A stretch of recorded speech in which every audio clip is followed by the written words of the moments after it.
Horas, selamat datang di Hita Batak Channel. Terima kasih kepada seluruh pendukung dan penggemar setia Hita Batak Channel. Dokonon masongon na nilo ni na tua-tua. Pauk-pauk kudali mah pago-pago taruli. Na tading taulahi na sega tapauli. Jadi molati madihamu na ni haholongan. Damang dohot dainang. Iboto dohot hahanggi. Dong man subscribe channelon.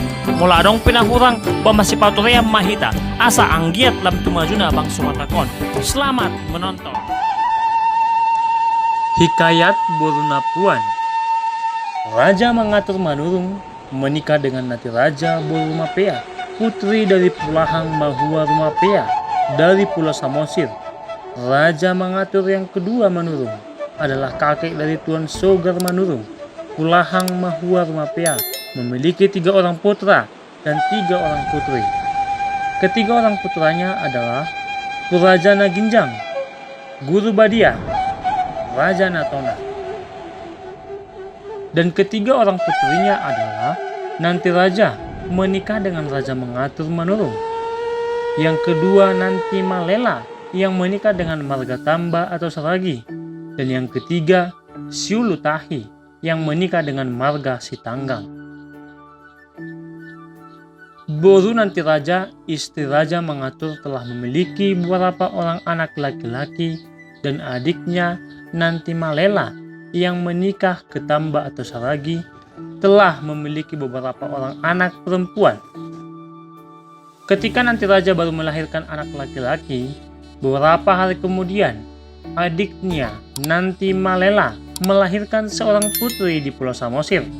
Nanti Raja berangkat ke Samosir mengunjungi adiknya yang baru melahirkan dan putranya yang baru lahir turut di bawah.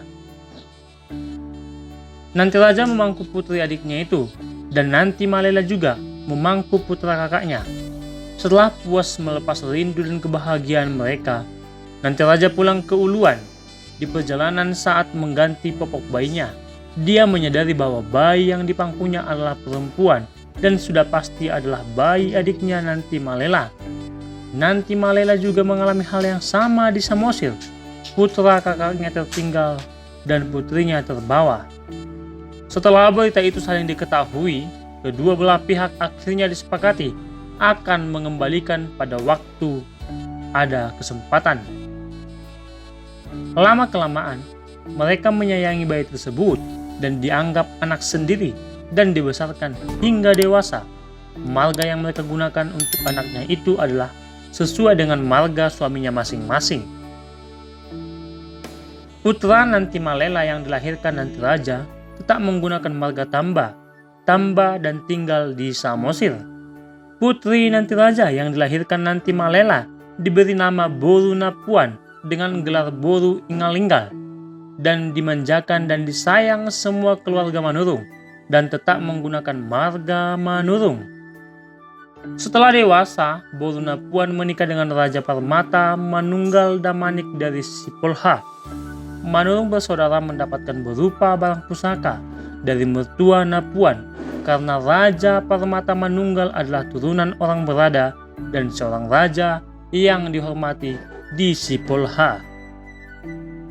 Demikianlah hikayat Boruna Puan.